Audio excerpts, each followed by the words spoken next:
करते हैं हम फैक्टर की कि भैया फैक्टर है क्या। ठीक है, फैक्टर को अगर हिंदी में बोले तो यहाँ पर देखो लिखा भी है गुणनखंड बोलते हैं। ठीक है, गुणनखंड होता है फैक्टर का मतलब क्या होता है, गुणनखंड।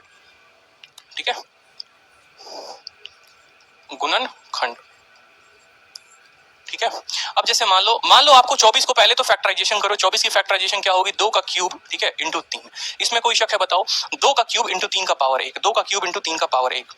अब जो सवाल आपसे पूछे जाएंगे वो देखिए एक बार, जो सवाल आपसे पूछे जाएंगे वो देखिए एक बार, आपसे पूछा जाएगा बताइए नंबर ऑफ फैक्टर कितने हैं, कितने गुणनखंड हैं इसके पास, कितने गुणनखंड है इसके पास। तो बताओ जल्दी से। पिछले वाले में मैंने आपको बताया था कि किसी भी संख्या का गुणनखंडों की संख्या अगर बतानी हो, नंबर ऑफ फैक्टर बताना हो, तो क्या करेंगे, पावर में 1 बढ़ाकर लिख देंगे, यानी 2 का पावर 3 है तो 4 कर देंगे, एक वाले को 2 कर देंगे और इनको गुना कर दो, ये आपको नंबर ऑफ फैक्टर बता देगा। ठीक है, ये क्या बता देगा, नंबर ऑफ फैक्टर बता देगा आपको। क्लियर है। उसके बाद आपसे पूछेगा कि भैया नंबर ऑफ इवन फैक्टर कितने होंगे, नंबर ऑफ इवन फैक्टर कितने होंगे। तो इवन फैक्टर के केस में आपको 2 को नहीं बढ़ाना होता है, 2 के पावर को नहीं बढ़ाना होता है, वो जैसा होता है उसको लिख देते हैं। अगर पावर हमारे पास 3 है तो हम 3 लिख देंगे और बाकी जितने भी फैक्टर होंगे उनके पावर को हम बढ़ा देंगे, 1 है तो 2 कर देंगे। तो आप बोलोगे सर इवन फैक्टर कितना है, 6 है। ठीक है, फिर आपसे बोलेगा नंबर ऑफ ऑड फैक्टर बताओ, नंबर ऑफ ऑड फैक्टर बताओ। तो आप बोलोगे सर देखिए पावर 3 है तो पावर 3 ही रहने देंगे। देखो ऑड में क्या होता है, ऑड अगर फैक्टर बताना है तो सोचो कभी इवन नंबर को लेंगे, कभी नहीं लेंगे, मतलब 2 का पावर 3 लेने की जरूरत नहीं है। उसके अलावा जितनी भी संख्याएं हो उनके पावर को बढ़ाकर 1 लिख दो, यानी 1 को बढ़ाकर लिख दो तो 2 हो जाएगा। तो हमारा उत्तर आएगा 2। दूसरी बात, जब आप प्राइम फैक्टराइजेशन करते हैं ना तो ये हमेशा प्राइम नंबर के ही पावर में आएंगे। कभी ऐसा नहीं होगा कि ये 4 का पावर 5 बन जाए। अगर 4 का पावर 5 है ना तो उसको 2 के पावर में कन्वर्ट करना। परीक्षा में एक विद्यार्थी बहुत जल्दी यहाँ पर गलती करता है, तो वो चीज आपको नहीं करनी है। आपको कभी भी फैक्टर लिखना है ना तो वो प्राइम के ही पावर में लिखना है। 2, 3, 5, 7, 11 इस तरीके से। 9 के भी नहीं लिखना है, 9 कोई प्राइम संख्या नहीं है, 9 अभाज्य संख्या नहीं है। ठीक है, परफेक्ट स्क्वायर। ठीक है, परफेक्ट स्क्वायर की और परफेक्ट क्यूब की, और फिर बात करेंगे यहाँ पर मल्टीपल की। तो पहले परफेक्ट स्क्वायर का देख लो, फिर सवाल देखना कितना मजा आएगा। जब अभी सवाल दूंगा ना बनाने में तो दिल खुश हो जाएगा कि यार प्रीवियस ईयर के सवाल हम सेकंडों में उड़ा दे रहे हैं। ठीक है, जैसे 72 ले लो आप यहाँ पे, तो 72 का क्या हो जाएगा, 2 का क्यूब इंटू 3 का स्क्वायर। ठीक है, 8 9 72, 72 के फैक्टर यहाँ लिख लेते हैं। ठीक है, 1 है तो 72 होगा, 2 है तो 36 होगा, 3 है तो आपको जो है 24 होगा, 4 है तो 18 होगा, 5 से होगा नीचे है तो 12 होगा, 7 है 8 है 8 9 72। ये हमारे पास एक संख्या हमने ली अपने तरीके से, 72 लिया। ये 72 के हमने यहाँ पर फैक्टर लिख डाले कि भैया ये जो है हमारे टोटल फैक्टर है। अब हम यहाँ से पूछेंगे आपसे कि बताइए इसमें कितने ऐसे फैक्टर हैं जो परफेक्ट क्या है, परफेक्ट स्क्वायर है, अपने आप में परफेक्ट स्क्वायर है रैंडमली। तो आप बोलोगे सर देखिए, एक जो है ये परफेक्ट स्क्वायर है, बहुत सही, 4 भी एक परफेक्ट स्क्वायर है, बहुत सही, 3 भी एक परफेक्ट स्क्वायर है, बहुत सही, ठीक है, और 36 भी एक परफेक्ट स्क्वायर है, बहुत सही। मतलब हमारे पास टोटल 4 फैक्टर हैं जो यहाँ पर परफेक्ट स्क्वायर हैं, 4 फैक्टर हैं जो परफेक्ट स्क्वायर हैं। लेकिन इस चीज को हम फॉर्मूला से कैसे डिराइव करेंगे? क्या हम परीक्षा में बैठकर यहाँ गिनेंगे, लिखेंगे? यहाँ पर नहीं लिखेंगे। तो फॉर्मूला से लिखने के लिए देखो क्या लिखते हैं, जो भी संख्या परफेक्ट स्क्वायर होगी वो हमेशा 2 के पावर में होगी, वो हमेशा क्या होगी, 2 के पावर में होगी। अगर 2 का पावर 3 लिखा है ना तो ये पहला 2 का पावर 0 लिखना यहाँ पर, ठीक है। फिर यहाँ 2 का पावर 2, वो भी एक परफेक्ट स्क्वायर होगा, और 2 का पावर 2 देखो क्या होता है, 2 का पावर 0, 2 का पावर 1, 2 का पावर 2, 2 का पावर 3। इस तरीके से आप लिखते हो कि नहीं लिखते हो, बोलो लिखते हो। 1 और 3 कभी भी जो है आपको क्या बनाएगा, परफेक्ट स्क्वायर नहीं बनाएगा, क्योंकि ये पावर ऑड में है। तो हमेशा आपको इवन पावर लिखना होता है। क्या लिखना होता है, इवन पावर। यानी 0 लिख दो, 2 लिख दो, 2 वाले का काम खत्म, निचोड़ लिया जितना इससे निचोड़ना था। 3 के पावर 2 के लिए कौन कौन सा होगा, 3 का पावर 0 होगा और 3 का पावर 2 होगा। यानी अगर हम बात करें तो यहाँ कितने लोग हैं, इस ग्रुप में कितने लोग हैं बताओ, इस ग्रुप में 2 लोग हैं तो यहाँ 2 लिखोगे, इस ग्रुप में कितने लोग हैं, 2 लिखोगे। यानी हमारे पास उत्तर आ गया कि टोटल 4 ऐसी संख्याएं होंगी जो परफेक्ट स्क्वायर होंगी, और वो जो है आप यहाँ से मैच भी कर सकते हो। कल के दिन एग्जामिनर आपसे पूछे भी कि बेटा बताओ वो कौन ऐसी 4 संख्याएं हैं जो आपके परफेक्ट स्क्वायर हैं, तो आप उन 4 संख्याओं का नाम भी ले सकते हो। कैसे, 2 का पावर 0 कितना बनाता है, 1, 2 का पावर 2 कितना बनाता है, 4, 3 का पावर 0 कितना बनाता है, 1, और 3 का स्क्वायर कितना बनाता है, 9। ठीक है, इनको आपस में गुणा करके 1 को 1 के साथ करो 1, 1 को 9 के साथ करो 9, 4 को 1 के साथ करो 1 और 4 को 9 के साथ करो, आ जाएगा आपका 36।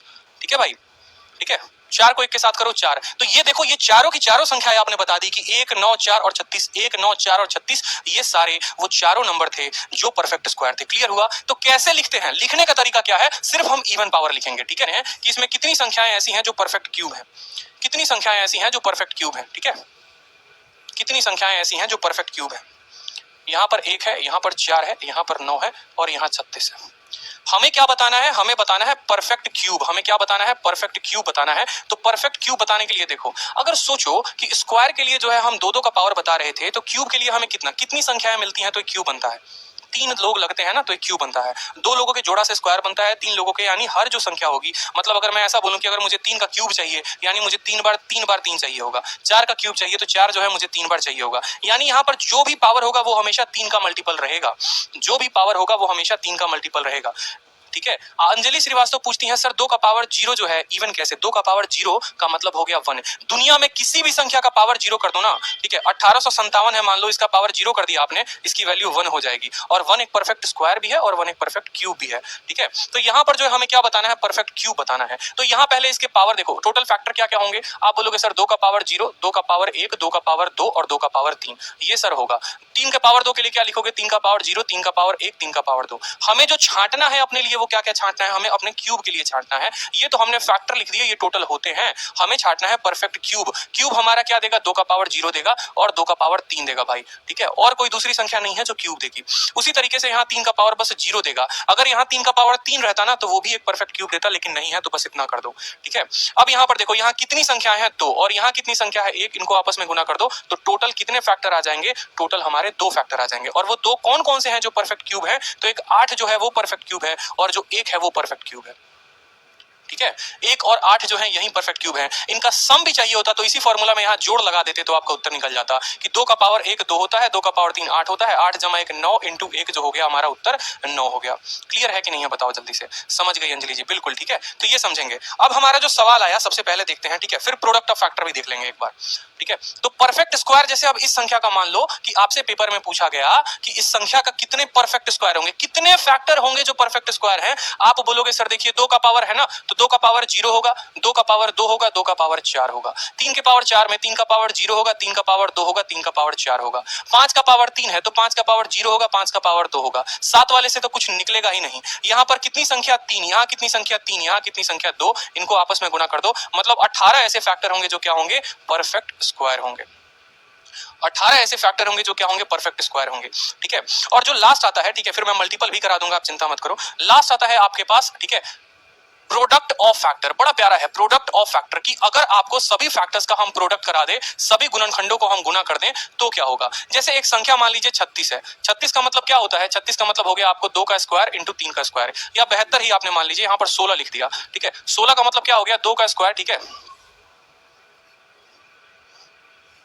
2 का पावर 4 हो गया मान लो। ठीक है, 16 का मतलब क्या हो गया, 2 का पावर 4। कुछ और संख्या ले ले यहाँ पर, मान लो यहाँ 15 ले लेते हैं। 15 का फैक्टर क्या होता है, 3 और 5 होता है। ठीक है, अब जरा 15 के एक बार फैक्टर देख लो, 1 होता है, 15 होता है, 3 होता है, 5 होता है। कल के दिन आपके एग्जामिनर ने कह दिया कि भाई सुनो, बात ऐसी है कि ये जो 15 है ना, इसके जितने भी गुणनखंड हैं, जितने भी फैक्टर हैं, उन सभी का गुना क्या होगा। तो छोटी संख्या रहेगी तो आप बोल दोगे 1 इंटू 3 इंटू 5 इंटू 15, और ये आपका उत्तर आ जाएगा। ठीक है, ये आपका उत्तर आ जाएगा। लेकिन सोचो अगर कल के दिन यहाँ 15 ना होकर 1500 हो जाए, ठीक है, या कोई बड़ी संख्या हो जाए तो क्या करोगे, ऐसे ही करोगे, कभी नहीं करोगे। तो उसका एक तरीका है, फॉर्मूला है, और फॉर्मूला क्या है वो समझेंगे। फॉर्मूला हमारा क्या है, फॉर्मूला कहता है कि जो भी नंबर दिया होगा ना, जो भी नंबर दिया होगा उस नंबर के पावर में क्या होगा, पावर में होगा नंबर ऑफ फैक्टर बटे 2, नंबर ऑफ फैक्टर बटे 2, नंबर ऑफ फैक्टर बटे 2। ठीक है, यानी इसके टोटल कितने फैक्टर है, देखो 1 और 1, तो नंबर ऑफ फैक्टर निकालने के लिए क्या करते हैं, आपको बचपन में पता है, अब तो आलिया भट्ट भी ये बात बता देगी कि नंबर ऑफ फैक्टर का मतलब अगर पावर 1 है, ये क्या है, 3 का पावर 1 इंटू 5 का पावर 1 है या नहीं है, तो नंबर ऑफ फैक्टर कैसे निकालते हैं, 1 में 1 बढ़ा दो, 1 में 1 बढ़ा दो, कितने फैक्टर हैं टोटल, 4 फैक्टर हैं, तो वैल्यू क्या होगी, 15 का पावर 4 बटे 2 यानी 15 का स्क्वायर। ये हो जाएगा आपका टोटल सीधा प्रोडक्ट। 15 का स्क्वायर का मतलब कितना, 225। इसको बोलते हैं प्रोडक्ट ऑफ फैक्टर। क्या बोलते हैं, प्रोडक्ट ऑफ फैक्टर। गुना करके भी देख लो, ठीक है, 5 इंटू 3 15 और 15 इंटू 15 कितना हो जाता है, 225। अब 200 है, पर्टिकुलर कोई नंबर होगा, वो ऐसी कितनी संख्याएं होंगी जो 15 से विभाजित होंगी। जैसे मैं आपको बोलूं, मैंने आपको क्या कहा, मैंने आपको कहा कि 60 एक संख्या है। अब 60 का ऐसा कितना फैक्टर है जो 2 का मल्टीपल है। देखो वर्ड क्या इस्तेमाल करेगा, वर्ड इस्तेमाल करेगा हिंदी में गुणनखंड या गुणांक, गुणनखंड या गुणांक, कि 60 के ऐसे कितने फैक्टर हैं जो 2 के मल्टीपल है या वो 2 से डिविजिबल है, 2 का मल्टीपल है या 2 के डिविजिबल है। ठीक है, ये पूछा जाएगा, एक सिंपल सा सवाल। तो सबसे पहले फैक्टर निकाले, सबसे पहले क्या करें, फैक्टर निकाले। 60 का मतलब होता है 15 इंटू 4, 4 का मतलब 2 का स्क्वायर और 15 का मतलब 3 इंटू 5, सीधा सीधा भाई लिखा करो यहाँ पर, ठीक है। आपने लिख दिया 60 का मतलब इतना होता है। अब इसमें कितने फैक्टर हैं जो 2 के मल्टीपल हैं या 2 से डिवाइड हो जाएंगे? लिखने का तरीका क्या होगा समझना मेरी बात को, ठीक है। 2 का मल्टीपल चाहिए, यानी हमें क्या चाहिए? 2 का पावर 1। तो इसी चीज को क्या हम 2 का पावर 1 बाहर छांट सकते हैं कि नहीं छांट सकते हैं? आपने कहा सर 2 का पावर 1 बाहर छांट लीजिए और बाकी सबको ब्रैकेट में डाल दीजिए। 2 के पावर 2 में से 2 का पावर 1 चला गया तो बचेगा कितना? 1, और बाकी सबको आप एज इट इज लिख दीजिए यहाँ पर, बाकी सबको एज इट इज लिख दीजिए, ठीक है। अब यहाँ पर देखिए हमें ये नहीं चाहिए, हमें ये नहीं चाहिए, बाकी बची सब चाहिए। तो अब यहाँ पर देखो पावर कितना है? 1 है तो 2 कर दो, 1 है तो 2 कर दो और 1 है तो 2 कर दो। आंसर आ गया भैया 8 ऐसे फैक्टर होंगे, 8 ऐसे फैक्टर होंगे जो 2 से विभाजित होंगे, 8 ऐसे फैक्टर होंगे। कि 2400 के ऐसे कितने फैक्टर हैं जो डिविजिबल है 15 से? 2400 के ऐसे कितने फैक्टर हैं जो आपको डिविजिबल है 15 से? तो सबसे पहले आपको 2400 का लिखना पड़ेगा फैक्टराइजेशन, ठीक है। 24 कैसे बनता है? 24 कैसे बनता है? 8 से और 3 से। 8 का मतलब क्या होता है? 2 का पावर 3 इंटू 3 का पावर 1, 8 बन गया, 3 बन गया, 24 हो गया, ठीक है। 2 बार 0 आया है, 2 बार 0 आया है, एक 0 2 और 5 को लेकर आता है, तो 2 0 2 का पावर 2 इंटू 5 का पावर 2 हो गया। हर 0 के चलते 2 इंटू 5, 2 0 आ गया तो 2 का स्क्वायर इंटू 5 का स्क्वायर, 3 0 आ गया यहाँ पर तो क्या होगा? 2 का क्यूब इंटू 5 का क्यूब, पढ़ाया था ना बचपन में। तो उसी तरीके से यहाँ पर 2 0 आया है तो क्या करोगे? 2 का स्क्वायर इंटू 5 का स्क्वायर। अब सभी को इकट्ठा लिख दो यहाँ पर, सभी को इकट्ठा लिख दो। 2 का पावर 3 यहाँ और 2 यहाँ, 2 का पावर 5, 3 का पावर 1, 5 का पावर 2। पहले आपने ये पावर लिख दिए, पहले आपको फैक्टराइजेशन लिखना है तभी तो किसी सवाल को हल करोगे, बिना फैक्टराइजेशन लिखे कैसे करोगे? तो आपने क्या किया? 2400 के सारे फैक्टर लिख दिए। आपसे बोला गया है ऐसे कितने फैक्टर होंगे जो 15 से डिवाइड होंगे। 15 का मतलब क्या होता है? 15 का मतलब होता है 3 इंटू 5। क्या होता है? 3 इंटू 5। इसी फैक्टर से एक 3 को निकाल दो और एक 5 को निकाल दो और बाकी में ब्रैकेट लगा दो। 2 का पावर 5 ऐसे ही रहेगा, 3 यहाँ आ चुका है, 5 के 2 पावर में से एक पावर बाहर आ गया है, मतलब 5 का पावर अंदर एक विराजमान है, ठीक है। तो जो हम आंसर लिखेंगे वो क्या लिखेंगे? देखो ब्रैकेट के बाहर वाले को नहीं लेना मल्टीपल के केस में, सिर्फ अंदर वाले को लेना है। 5 वाला क्या बन जाएगा? 6, 1 वाला क्या बन जाएगा? 2, 6 इंटू 2 जो होगा वो हमारा 12 उत्तर होगा। लाजवाब, शानदार, जबरदस्त, जिंदाबाद। क्लियर है? तो ये सबसे कठिन सवालों में से आ जाता है, लेकिन आप इसको आज के बाद कठिन नहीं मानोगे, ठीक है। किसी भी तरीके से 15 से डिविजिबल हो, 20 से डिविजिबल हो, 40 से डिविजिबल हो, 60 से डिविजिबल हो, में कोई फर्क नहीं पड़ता। हमने आसान तरीका सीखा और हम आसान तरीके से, जो गुणनांश होता है ना, 2 ही चीजों में बढ़ता है, समझना मेरी बात को। गुणनांश से आपको 2 ही चीजें पूछता है बेसिकली, ठीक है। पूछता तो 3 चीजें होती हैं, एक आपको पूछता है नंबर, ठीक है, दूसरा पूछता है सम और तीसरा पूछता है प्रोडक्ट, ठीक है।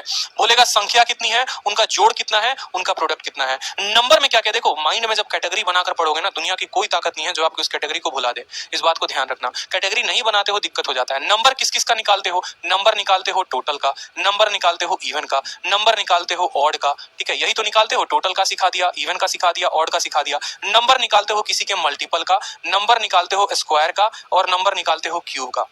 ये भी सिखा दिया है, ये भी सिखा दिया है, ये भी सिखा दिया है, ये भी सिखा दिया है। अभी जरूरत आएगी स्क्वायर और क्यूब, वो भी सिखाऊंगा। उसी तरीके से सम की बात कर लो, तो सम भी टोटल का सम देखते हो कि जितने भी फैक्टर हैं उनका सम क्या होगा, फिर जितने भी इवन फैक्टर हैं उनका सम क्या होगा, जितने भी ऑड फैक्टर हैं उनका सम क्या होगा, फिर ये चीजों का भी सम देखते हैं। और फिर आता है इसमें एक मिसलेनियस टाइप, ठीक है। जब मैं आपको पूरा पूरा देखो, जब मैं बैच में पढ़ाता हूँ तो ये पूरा बताऊंगा ही वहां पर, और यूट्यूब पर भी जब मैं पूरा नंबर सिस्टम कराऊंगा ना, तो एक एक चीज मैं आपको बताऊंगा। और प्रोडक्ट में आपके परीक्षा में आज तक ज्यादा पूछा नहीं गया, तो बस टोटल का आपको प्रोडक्ट सीखना होता है। टोटल का प्रोडक्ट का फॉर्मूला आप लोगों को बता दिया है। क्या बताया है? किसी भी संख्या का पावर, ठीक है, किसी भी संख्या का पावर, जैसे ये संख्या है ना, उसका पावर नंबर ऑफ फैक्टर बटे 2। तो प्रोडक्ट की तो कहानी हम लोगों ने राफ साफ कर दी यहाँ पर, इसकी भी कहानी राफ साफ हो चुकी है। हमें सीखना है सम, ठीक है। और धरती का सबसे आसान काम है सम सीखना, कोई दिक्कत की बात नहीं है। सबसे छोटे उदाहरण से मैं आपको बताता हूँ। मान लीजिए कि 10 सबसे छोटी संख्या है ना, यहाँ पर मान लो 10 छोटी संख्या हो गई। 10 के फैक्टर क्या होते हैं? 2 इंटू 5 होते हैं।